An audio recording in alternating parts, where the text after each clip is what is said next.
आलमीन वस्सलातु वस्सलामु अला सय्यदिल अंबिया वल मुरसलीन अम्मा बअद फ़अऊज़ु बिल्लाहि मिनश शैतानिर रजीम बिस्मिल्लाहिर रहमानिर रहीम अस्सलातु वस्सलामु अलैका या सय्यदी या रसूलल्लाह व अला आलिका व अस्हाबिका या सय्यदी या हबीबल्लाह सलात व सलाम अलैका या सय्यदी या नबी अल्लाह व अला आलिका व अस्हाबिका या सय्यदी या नूर अल्लाह।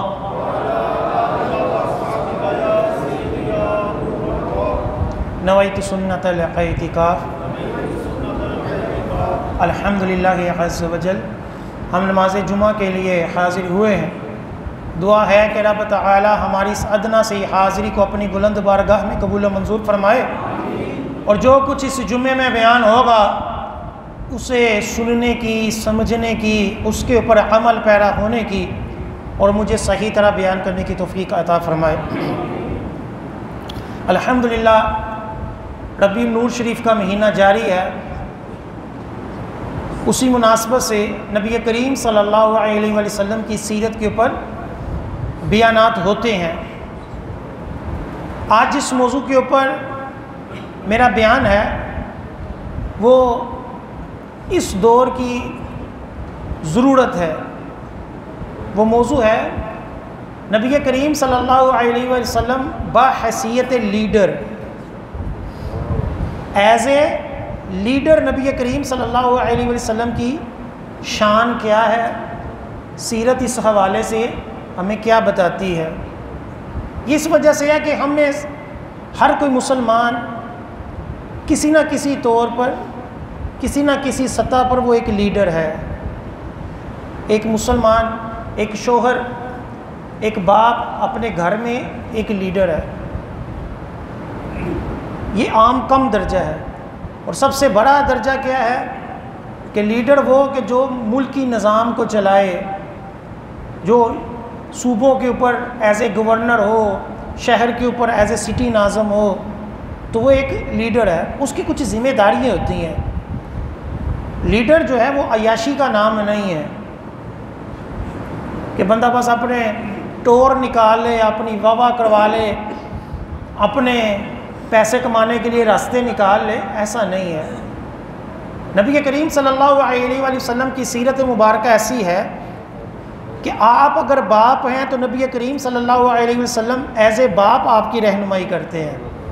आप शोहर हैं तो आका अलैहिस्सलाम एज ए शोहर, आप अगर सिपा सालार हैं तो सिपा सालारी में आका अलैहिस्सलाम की भी तरबियत है। आप मुअल्लिम हैं तो आका अलैहिस्सलाम एज ए उस्ताद कैसे थे उसके बारे में भी रवायतें हैं।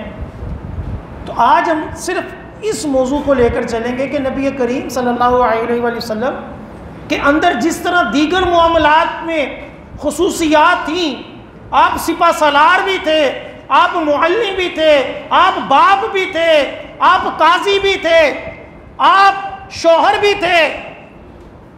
आप उस एतबार से उम्मत मुस्लिमा के लीडर भी थे। एक लीडर में क्या खुसूसियात होनी चाहिए और नबी करीम सल्लल्लाहु अलैहि वसल्लम के अंदर वो किस हद तक पाई जाती थी, आज इंशाअल्लाह अज़्ज़ व जल हम उसके ऊपर कलाम करेंगे। सबसे पहले लीडर के अंदर ये उसकी ज़िम्मेदारी है, ये उसके अंदर क्वालिटी है कि वो अपनी ज़िम्मेदारी को अहसन तरीके से पूरा करे। यानी जो उसको ज़िम्मेदारी दी है उस ज़िम्मेदारी को क्या करे, वो पूरा करे, उसके लिए वो कोशिश करे। हज़रत उमर फ़ारूक रज़ी अल्लाह ताला अन्हु ने जब वो एक बूढ़ी जो औरत थी, जब उसके बच्चे भूखे थे, उस बच्चों के लिए, उस भूखे बच्चों के लिए जब बोरी खुद अपने कंधे पे उठाई तो गुलाम ने कहा कि हुजूर मैं उठा लूँ। तो हज़रत उमर फ़ारूक ने कहा क़यामत वाले दिन मेरा बोझ उठाएगा कि मेरी रियासत में अगर वो बूढ़ी जो है वो औरत जो है वो भूखी है, उसके बच्चे भूखे हैं, तो इसकी पूछ किससे होनी है? मुझसे होनी है, तो मैं ही खुद इसका बोझ भी उठाऊंगा। अब मुस्लिम शरीफ के हदीस पाक है, नबी करीम सल्लल्लाहु अलैहि वसल्लम ने जब हिज्जतुल विदा के मौके पर खुतबा दिया तो एक तवील खुतबे के आखिर में आपने कुछ यूं इरशाद फरमाया कि तुमसे मेरे मुतालिक पूछा जाएगा, तुमसे मेरे मुतालिक पूछा जाएगा तो क्या कहोगे? सहाबा से नबी के करीम सल्लल्लाहु अलैहि वसल्लम हिज्जतुल विदा के मौके पर पूछ रहे हैं कि तुमसे मेरे बारे में पूछा जाएगा तो तुम क्या कहोगे? सहाबा कराम अलैहिम रिदवान ने कहा, हम सब गवाही देंगे कि आपने तबलीग फरमा दी और अमानत अदा कर दी और खैर ख्वाही फरमाई। यानी सहाबा ने गवाही दी कि आपने अपनी जिम्मेदारी जो है वो पूरी कर दी। तो नबी करीम सल्लल्लाहु अलैहि वसल्लम ने अपने कलीमे की उंगली से आसमान की तरफ इशारा करते हुए फरमाया और लोगों की तरफ झुकाई और फरमाया, खुदा गवाह हो जा। अल्लाह ताला से अर्ज़ की कि मौला तू भी गवाह हो जा कि इन लोगों ने मेरी गवाही अदा कर दी कि मैंने इन तक अपनी जो जिम्मेदारी थी वो आसान तरीके से पूरी कर दी। ये होती है लीडरशिप कि जब तक वो अपने उस स्टेज के ऊपर, उस सीट के ऊपर बैठे, वो अपनी जो जिम्मेदारियां हैं ईमानदारी के साथ पूरी करे और ताकि बाद वाले भी ये उसके हक में गवाही दें कि वो वाकई एक लीडर था, उसने अपना हक अदा किया। जिस तरह आज हम मिंबरों के ऊपर बैठकर कई बादशाहों के बारे में गवाही देते हैं, हज़रत उमर फ़ारूक, हज़रत अबू बकर सदीक़, हज़रत उस्मान गनी, हज़रत अली उल मुर्तदा, हज़रत इमाम हुसैन, इमाम हसन, हज़रत उमर बिन अब्दुल अजीज़, औरंगज़ेब, आलमगीर और इस तरह के दीगर जो बादशाहों ने हकीकी तौर पर लीडरशिप में किरदार अदा किया और उम्मत की अपनी रियाया की खैर ख्वाही की, तो हम उसकी गवाही देते हैं कि यार वो बंदा अच्छा था। और आज भी अगर कोई लीडर अंग्रेज़ों की ग़ुलामी छोड़कर नबी करीम सल्लल्लाहु अलैहि वसल्लम का पक्का सच्चा ग़ुलाम होकर अपनी मुख्तसर सी ज़िंदगी में हक़ के ग़ुलामी अदा कर दे तो रहती दुनिया तक उसका भी नाम रहेगा। अल्लाह। वैसे ही लोगों को गोली दे देना कि मैं सरकार का उम्मती, मैं जो है इस्लामी हुकूमत ले आऊँगा, मैं यूँ कर दूँगा, मैं यूँ कर दूँगा, और जब वोट ले लिए और उसके बाद फिर वही ग़ुलामी अंग्रेज़ों की सरकार की छोड़कर वही नमूसे रिसालत के ऊपर हमले, सहाबा के ऊपर हमले, सारा कुछ होता है, उसके ऊपर कभी नहीं बोलेंगे। नमूसे रिसालत के मामले में कह दिया जाता है जी अगर हम उनके बारे में कुछ कहेंगे तो हमारा बाईकाट हो जाएगा, अंग्रेज़ हमसे नाराज़ हो जाएंगे, और जब सीट ख़त्म हो जाए तो मैं लोगों को बेवकूफ़ बनाता रहूँ कि जी मैं तो डट जाऊँगा, मैंने तो अंग्रेज़ों को छोड़ना नहीं, मैंने ये नहीं करना। ये गोलियाँ कई सालों से दी जा रही हैं। हमें समझदार होना चाहिए। लीडर वो कि जब सीट मिले उस वक्त पता चलता है, नारे तो पहले जो मर्ज़ी लगाता रहे। आका अलैहिस्सलाम की ये शान है कि आपने जब लीडर बने, एज ए लीडर भी आप में देखा जाए तो आपने अपने हकूक़ जो है वो आसान तरीके से अदा किए। इसी तरह लीडर का एक मकसद दूसरा ये फरीज़ा होता है कि वो अपने ओहदे का नाजायज़ फ़ायदा ना उठाए, कि जब मेरी सीट आ जाए तो मैं अपनी मर्ज़ी के बंदे भर्ती करूं, जो मेरे मुखालिफ थे मैं उनकी छुट्टी करवा दूं, सरकारी गाड़ियाँ जो है वो मेरे बच्चों को स्कूल लेने जा रही हैं और स्कूल लेकर आ रही हैं, उसके अंदर मैं हनीमून पिकनिक मना रहा हूँ। ये ओहदे नहीं होते। जो लीडरशिप में सबसे अहम क्या है, अपने ओहदे के साथ इंसाफ़ी करना, किसी के साथ ख़यानत ना करना, उस ओहदे को लूट मार का सबब ना बना लेना, अपनी तिजोरियाँ ना भरना। ये क्या है? ये लीडरशिप में दूसरा एक अहम असूल है। अब नबी करीम सल्लल्लाहु अलैहि वसल्लम की सीरत देखते हैं तो मिशकात शरीफ की हदीस पाक है कि सदक़े की खजूरें पड़ी हुई हैं, सदक़े की खजूरें पड़ी हुई हैं और हज़रत इमाम हसन ने वो खजूर उठाकर मुंह में डाल ली, तो नबी करीम सल्लल्लाहु अलैहि वसल्लम ने उसके मुंह से खजूर निकलवाई, कहा अख अख निकालो बाहर, निकालो बाहर। क्यों कि ये सदका जो है ये गरीबों का हक है, हमारे लिए ये शरअन जायज़ नहीं है। अच्छा लूट मार पई होती है, गरीबों का, यतीमों का, हर किसी का हक खाते हैं। ये टाउन नाज़िम की जो सीट होती है, टाउन नाज़िम की क्या सीट है, मैंने अपनी आँखों से अपने खुद देखा है कि हमारे रिश्तेदार नाज़िम थे, तो उस नाज़िम को और उसके जो मातहत काउंसलर थे लाखों रुपए इस बात के ऊपर दिए कि वोट जो है वो मुझे देना है। ये रावी टाउन के इलेक्शन की बात है, लाखों रुपए एक एक बंदे को, किस बात के ऊपर कि वोट मुझे देना है। फिर जब इलेक्शन करीब हुए तो उन सारे बंदों को, यूनियन कौंसिल के बंदे, नाज़म, उन सब को उठाकर मरी ले गए ताकि ये पीछे से बिक ना सके। मरी के होटलों में जो है ना वो उनको खाने खिलाए जा रहे हैं, इतने महंगे लाखों रुपए के खर्चे वहाँ किए जा रहे हैं, और इलेक्शन वाले दिन उसको लाकर उनसे वोट डलवाया गया।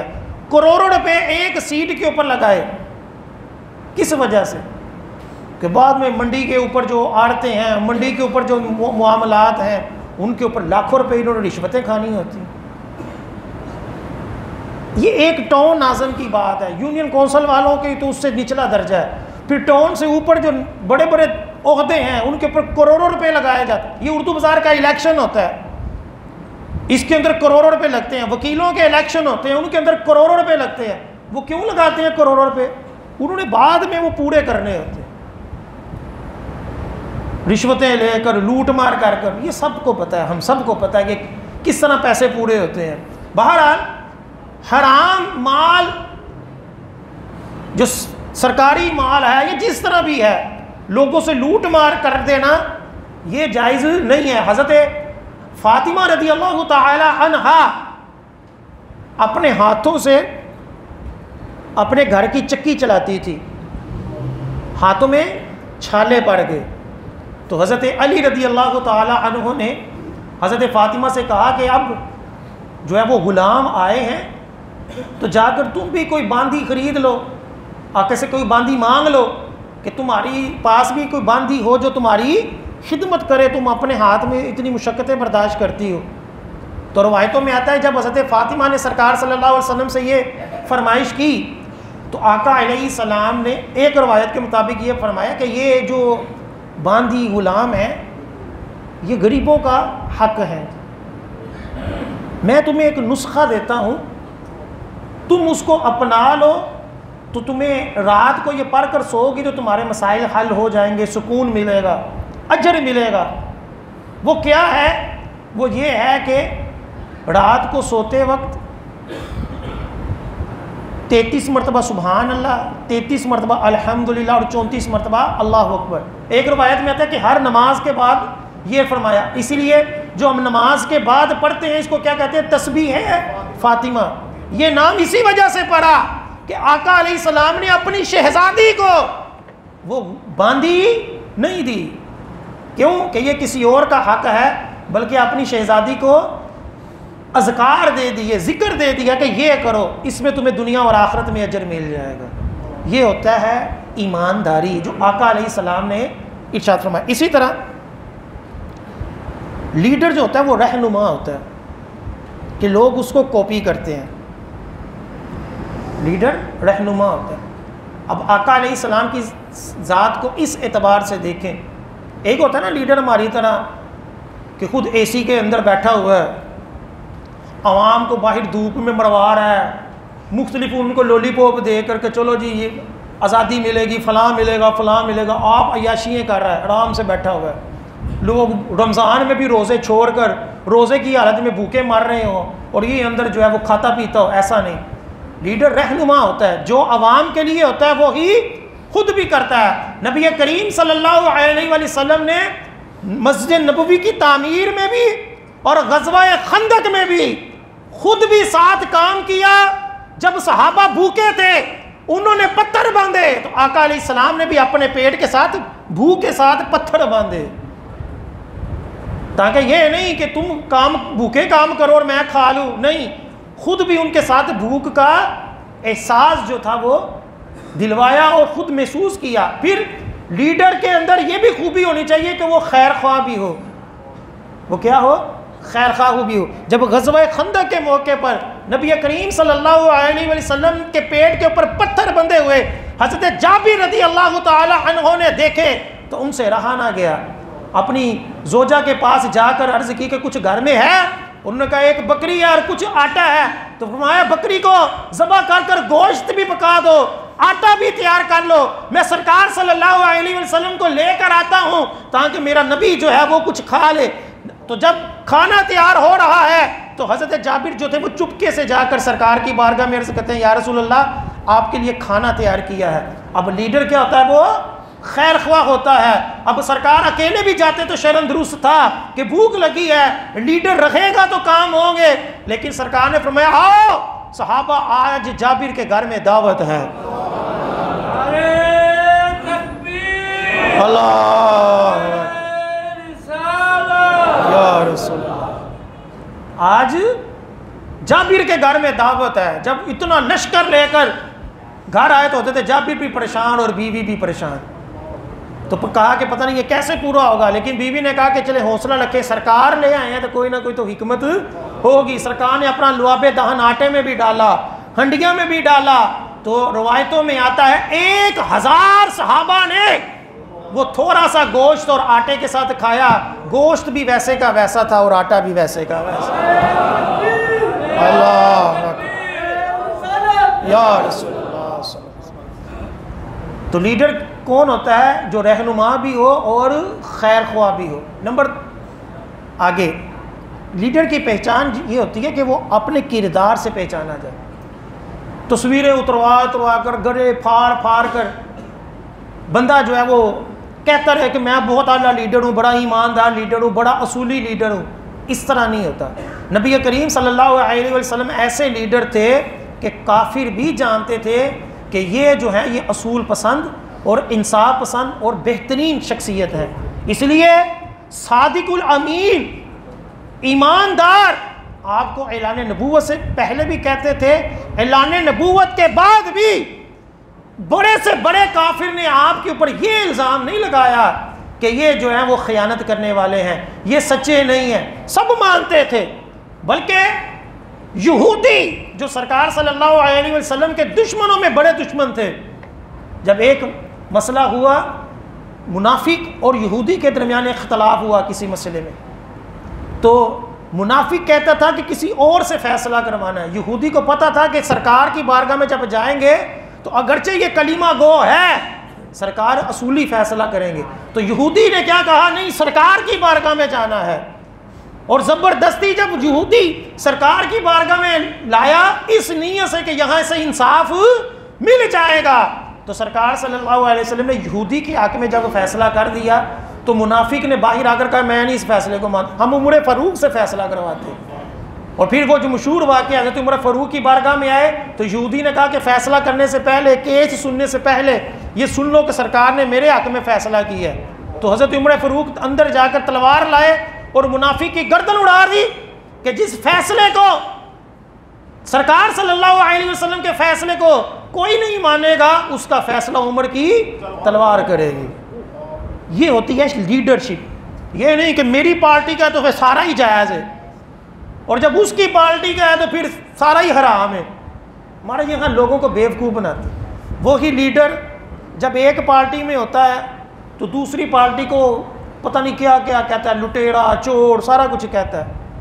लेकिन जब वो दूसरी पार्टी में जाता है तो फिर वो पहली पार्टी समेत सबको कहता है कि ओ चोर सी, उन्होंने मुल्क था तो बेराई गर्क की, तो उनकी हुकूमत तो ठीक नहीं, हालांकि पहले खुद वजीर रहा है उस हुकूमत में। ये अब सबको पता क्या नहीं होता। लेकिन इस्लाम ने कहा कि लीडर वो होता है कि हर बंदा उसके किरदार को देखकर कम से कम ये ना कहे कि यार ये बंदा जो था वो लीडर बनने के काबिल नहीं था, इसके अंदर अपने बंदों की पख मारता था, अपने बंदों की साइड मारता था। नहीं, बल्कि हर कोई कहे कि यार ये एक उसूली आदमी था, हक बात करने वाला था। ये क्वालिटी होनी चाहिए। इसी तरह लीडर और जो बॉस होता है उसके अंदर फ़र्क होता है। लीडर और बॉस के अंदर क्या होता है? फ़र्क होता है। यानी हम किसी के अगर मातहत हैं, ज़रूरी नहीं कि वो हमारा जो अफसर है वो लीडर भी हो, अगरचे हम लीडर मानते हैं उसको, लेकिन बॉस और लीडर के अंदर फ़र्क है। क्या फ़र्क है? बॉस ये कहता है कि जाओ ये काम करो। बॉस क्या कहता है?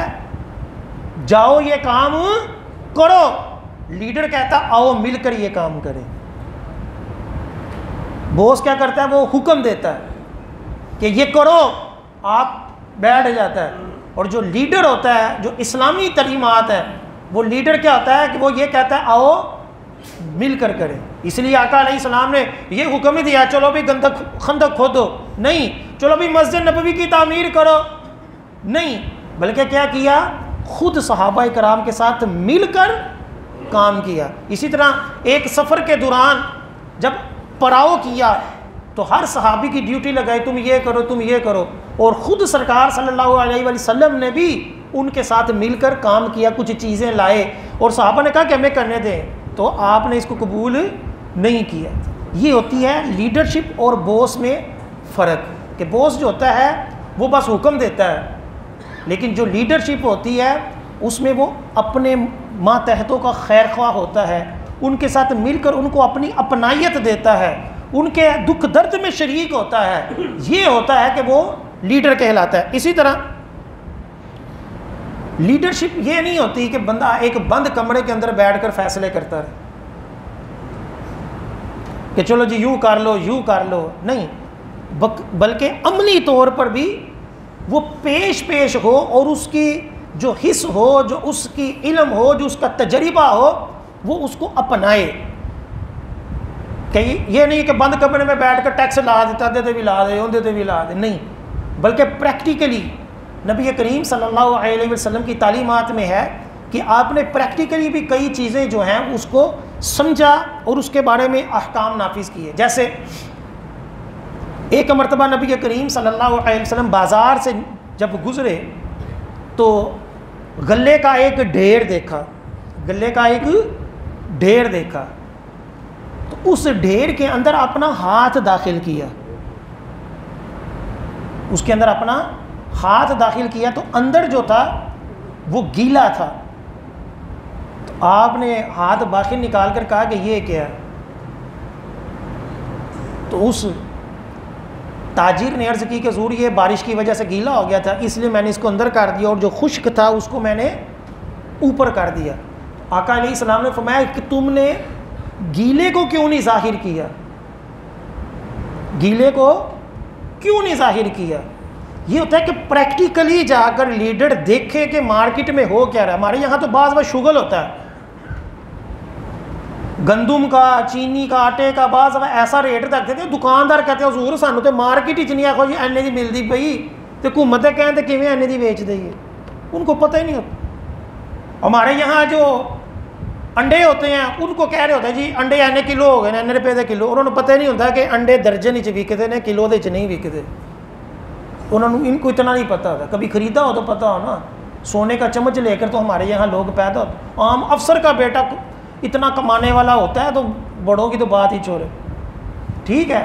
तो ये लीडरशिप नहीं होती। लीडरशिप का ये होता है कि उसको कौम का एहसास हो, वो खुद उससे गुजरा हो, उसका तजर्बा हो, गाहे बगाहे वो देखे कि आवाम में हो क्या रहा है। हज़रत उमर फ़ारूक रात को चक्कर लगाते थे कि देखे हो क्या रहा है, कि पता हो कि क्या इसका अंजाम है, इसके अंदर क्या गहराई है। इसीलिए जब नबी करीम सल्लल्लाहु अलैहि वसल्लम की यह हदीस पाक है मिशकात शरीफ की कि आपसे कहा गया कि आप कीमतों को मुकर्रर कर दें, कीमतों को मुकर्रर कर दें कि लो जी हमेशा के लिए गंदम इतने रुपये किलो कर दें, मिसाल दे रहा हूँ, हमेशा चीनी इतने रुपये किलो होगी, तो सरकार ने इसको कबूल नहीं किया।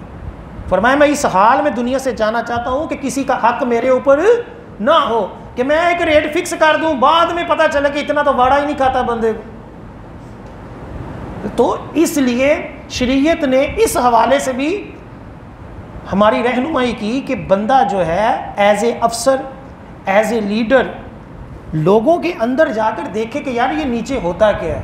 ये नहीं है कि बंद कमरे में बैठकर वो इसके फैसले कर। इसी तरह लीडर के अंदर मुआशियात का भी एक इल्म होना चाहिए कि माइशत जो है वो किस तरह हमारी बढ़ेगी। अब नबी करीम सल्लल्लाहु अलैहि वसल्लम की इस मामले में तरबियत देखें कि आप अलैहिस्सलाम ने जब मदीने आए तो अपनी माइशत बेहतर करने के लिए आपने तिजारत को भी फ़रोग़ दिया, आपने जो गनीमत के माल थे उसके अंदर अपनी माइशत बेहतर करने के लिए जो मुजाहिदीन थे उनका भी हिस्सा रखा, जो गरीब थे उनका भी हिस्सा रखा। इसी तरह लोगों से जो ज़कातें लेनी थी उनको लेकर गरीबों के अंदर तकसीम करना। ये ज़कात जो थी ये क्या थी? ये माइशी निज़ाम है कि जो दौलत है वो लोगों के अंदर सर्कल करे, ज़कात के नाम पर करे, सदक़े के नाम पर करे, गनीमत के नाम पर करे, किसी ना किसी तरीके से वो जो है वो माल लोगों के अंदर सर्कल करे, लोगों के अंदर जाए। अमीर जो है वो सदका खैरात करे। इसी तरह कई मामलात में ग़ुलाम आज़ाद करने की तरगीब दी ताकि आज़ादी जो है, जो सही आज़ादी ये थी कि लो जी अगर कसम खा ली, कसम तोड़ दी, चलो जी एक ग़ुलाम आज़ाद करो। ये तो क्या था? ये एक माइशी निज़ाम जो था उसको बेहतर बन। ये नहीं था कि सेकुलर और लिबरल पॉलिसी अपना ली जाए कि लो जी अमीर अमीर से अमीर हो जाए और गरीब गरीब से गरीब हो जाए, या इश्तराकियत का कानून कर दे कि लो जी सारे ही बराबर हो जाएं। ऐसा नहीं, बल्कि शरीयत ने अमीर को अमीर ही रखा, लेकिन एक लिमिट तक, एक हद तक उसके ऊपर ज़कात को लाजिम करार दे दी। और गरीब के लिए कई मामलात में उसकी एहसासात को सामने रखा कि ईद वाले दिन सदका क्यों लाजिम किया? ताकि गरीब आदमी भी ईद की खुशियों में शामिल हो जाए। ठीक है, कुर्बानी सिर्फ अपने खाने के लिए तो नहीं की, बल्कि लोगों के अंदर कुर्बानी का गोश्त जो है वो जाए। ये है नबी करीम सल्लल्लाहु अलैहि वसल्लम का माइशी निज़ाम। इसी तरह काफिरों से टैक्स लेना कि जो हमारे मुल्क में रह रहे हैं उससे जिजिया लेना, ये टैक्स लेना भी इस्लामी तालीमात है कि मुनासिब हद तक जितना वो बर्दाश्त कर सके उससे वो टैक्स लिया जाए। ये है नबी करीम सल्लल्लाहु अलैहि वसल्लम की तालीमात जो आज पूरी दुनिया में अपनाई जाए। आका अलैहिस्सलाम ने इस निज़ाम को, माइशी निज़ाम को राइज किया। इसी तरह दिफाई निज़ाम, लीडर को ये भी पता होना चाहिए कि मेरे मुल्क की कंडीशन क्या है, मैं किस स्टेज पर खड़ा हूँ, मैंने किस तरह अपने मुल्क का दिफा करना। अब आका अलैहिस्सलाम के अंदर इस एतबार से देखा जाए तो आप अलैहिस्सलाम जब मदीने आए तो आपको कई तहफ़्फ़ुज़ात थे। एक तो मुशरिकीन के हमले का था, एक जो मदीने के अंदर कई यहूदी थे उनसे था, चारों तरफों से आपके ऊपर तहफ़्फ़ुज़ात थे। तो आपने क्या किया? मदीने आते ही यहूदियों के साथ मुआहदा कर लिया कि तुम हमारे ऊपर नहीं हमला करोगे, हम तुम्हारे ऊपर हमला नहीं करेंगे। अगर तुम्हारी कहाँ लड़ाई होगी तो हम तुम्हारे साथ मिलकर उससे लड़ेंगे, और अगर कहीं हमारी लड़ाई होगी तो तुम क्या करोगे? तुम हमारे साथ मिलकर उनसे लड़ो। ये होती है दिफाई पोजीशन। फिर जब जंग होती थी, आका अलैहिस्सलाम गज़वे में जाते थे तो ये नहीं था कि सारा मदीना ही वेला हो जाता सी, सारे मुजाहिदीन सारे सहाबा को साथ ले जाते। नहीं, चंद सहाबा की मदीने के अंदर ड्यूटी लगाते थे कि तुमने मदीने की हिफाजत करनी है, दिफाई पोजीशन में रहना है। इसी तरह हिकमत अमली के साथ जब ग़ज़वाए ओहद था तो फिर मदीने से बाहर निकल कर लड़ने का फ़ैसला किया कि जब पोजीशन ये थी कि हम बाहर जाकर लड़ेंगे तो फिर बाहर जाकर लड़े। और जब पोजीशन इसके ख़िलाफ़ थी कि सारे काफिर मिलकर आ गए, उस वक्त सोचा कि अब दिफाई पोजीशन ये है कि मदीने में रहकर लड़ा जाए। और किस तरह लड़ा जाए? तो फिर खंदक खोदी गई, खंदक खोद दी, गड्ढे डाल दिए ताकि कोई भी बंदा मदीने के अंदर एंटर ना हो सके। ये होती है दिफाई पोजीशन। ये नहीं है कि हमारे पास सारा कुछ हो और हम जो है फिर भी डरे नहीं, यार गोरे ना नाराज़ हो जाए, नहीं यार फलां यूरोप नाराज़ हो गया तो साडा की बनेगा। ये नहीं होता कि सारा कुछ पास है फिर भी डरते रहें और हमारा मुंह फट जाए अगर किसी मुसलमान के ऊपर जुल्म होता और हम उसके ऊपर कुछ बोल लें। ऐसा नहीं होता। दिफाई पोजीशन अपने किरदार से होती है, अपनी हिकमत अमलियों से होती हैं। अल्हम्दुलिल्लाह हम दिफाई पोजीशन के ऊपर मजबूत हैं, लेकिन उसके बावजूद हमारा दिफा क्या होता है कि यार वो अंगोरा ना नाराज हो जाए, यार काफिर ना नाराज हो जाए। यही अरबों का हाल है, अमेरिका ना नाराज हो जाए, उसकी वजह से उन्होंने अपना बेड़ा गर्क कर लिया, सारा कुछ अमेरिका वहां से लूट कर ले गया, हमसे भी लूटे जा रहे हैं, अपनी मर्जी के बंदे रखते हैं और अपनी मर्जी के उनसे फैसले करवाते हैं, और हम ये समझ रहे होते हैं ये दिफाई पोजीशन है। दिफाई पोजीशन ये नहीं है। और दिफाई पोजीशन में जब नबी करीम सल्लल्लाहु अलैहि वसल्लम की जात आ जाए तो फिर मुआहदों का कोई एतबार नहीं होता। अब यहूदियों के साथ नबी करीम सल्लल्लाहु अलैहि वसल्लम का मुआहदा था, लेकिन जब यहूदियों ने गद्दारी की, आका अलैहिस्सलाम को शहीद करने की कोशिश की, और जब काफिरों के साथ मिल गए तो फिर आका अलैहिस्सलाम ने यहूदियों को मदीने से बाहर भी निकाला। यहूदियों को मदीने से, हालांकि मुआहदा था, लेकिन यहूदियों ने जब मुआहदा तोड़ दिया, जब उन्होंने इस्लाम के खिलाफ साजिशें की, जब उन काफिरों ने मुसलमानों के खिलाफ नबी करीम सल्लल्लाहु अलैहि वसल्लम के खिलाफ साजिशें की, तो उस वक्त सरकार सल्लल्लाहु अलैहि वसल्लम ने उनको मदीने से जलीलो ख्वार कर कर बाहर निकाल दी। सारी सीरत के अंदर ये वाक़ियात मौजूद है। इसी तरह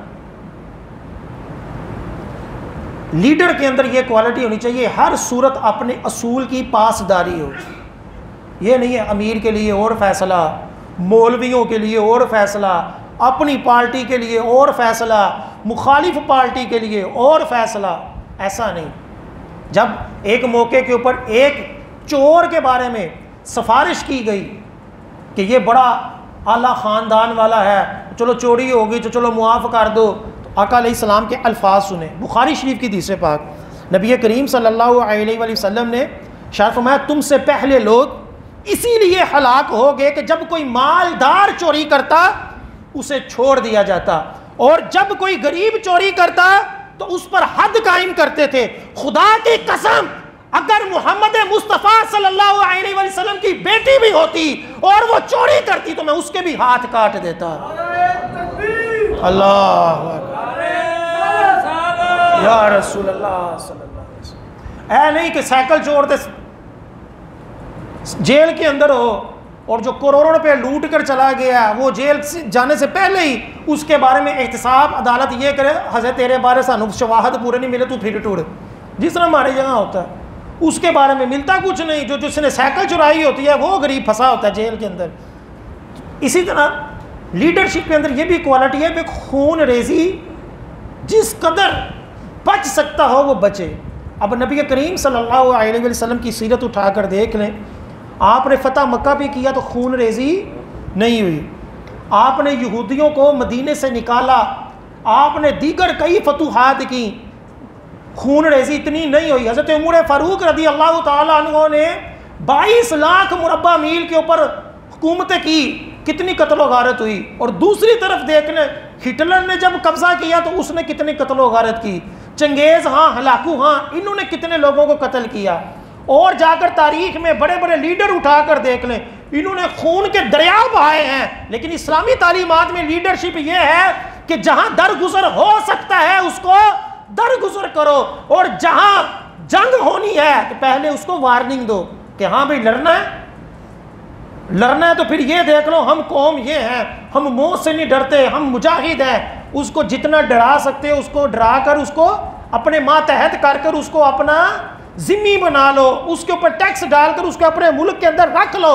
ये नहीं कि जब दूसरी कौम को हर सूरत कत्ल ही करना है, ये इस्लामी तालीमात नहीं, यही लीडरशिप है। और इसी को माइकल हार्ट ने अपनी जब किताब में 100 शख्सियात के ऊपर लिखा तो सबसे पहले नबी करीम सल्लल्लाहु अलैहि वसल्लम को इसी वजह से रखा कि मुख्तसर से वक्त में इतनी ज़्यादा तरक्की और इतनी ज़्यादा फतूहात आपकी तालीमात की वजह से आई कि ये कोई मामूली बात नहीं कि मुख्तसर सी ज़िंदगी में ऐसे असूल नाफिज किए, ऐसी हिकमत अमली अपनाई कि कई हज़ारों मुरब्बा मील के ऊपर आपने हुकूमतें कायम करवा दी, आपने अपने खुलफा तैयार कर दिए। इस वजह से उसने माइकल हार्ट में अजीम शख्सियात में सबसे पहले नबी करीम सल्लल्लाहु अलैहि वसल्लम का नाम लिया। हालांकि काफिर था, लेकिन उसने अपने असूलों के मुताबिक देखा कि एक कामयाब शख्सियत के अंदर ये क्वालिटी होनी चाहिए, और ये सबसे ज़्यादा नबी करीम सल्लल्लाहु अलैहि वसल्लम में पाई जाए।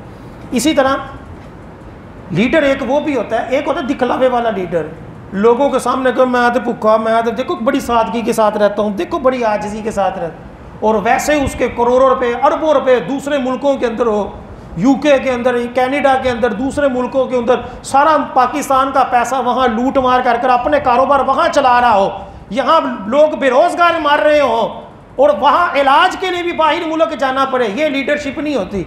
लीडरशिप क्या थी?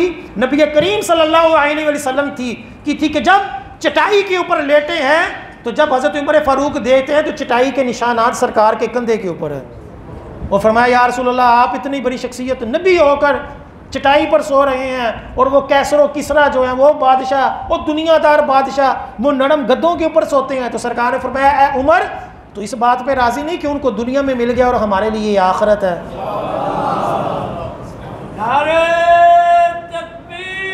अल्लाह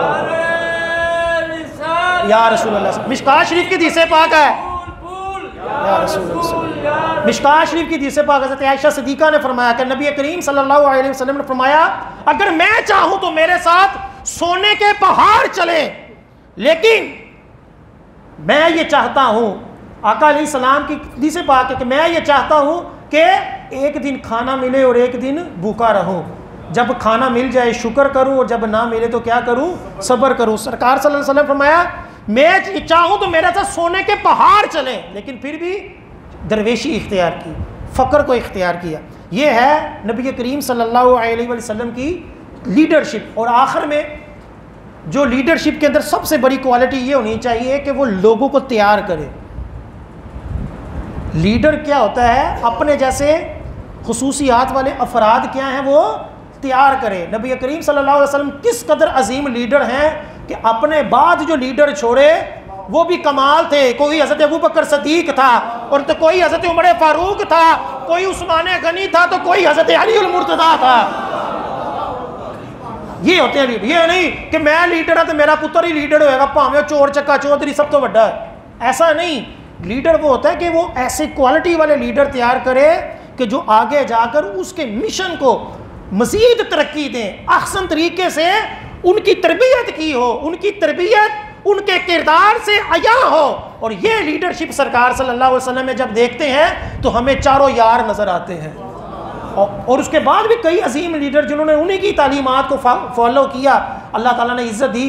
तो आज का मौजू यही था कि नबी करीम सल्लल्लाहु अलैहि वसल्लम बाहैसियत लीडर कैसे थे। उसके अंदर मैंने आपको चंद खुसूसियात बयान की कि जो एक लीडर में होनी चाहिए, और हमारे प्यारे नबी सल्लल्लाहु अलैहि वसल्लम ने वो सारी की सारी खूबियाँ आला दर्जे के ऊपर पाई जाती थी। अल्लाह ताला हमें नबी करीम सल्लल्लाहु अलैहि वसल्लम की सीरत को अपनाने की तौफीक अता फरमाए। आमीन सुम्मा आमीन। अभी अजान होगी, उसके बाद आप सुनते पड़ो।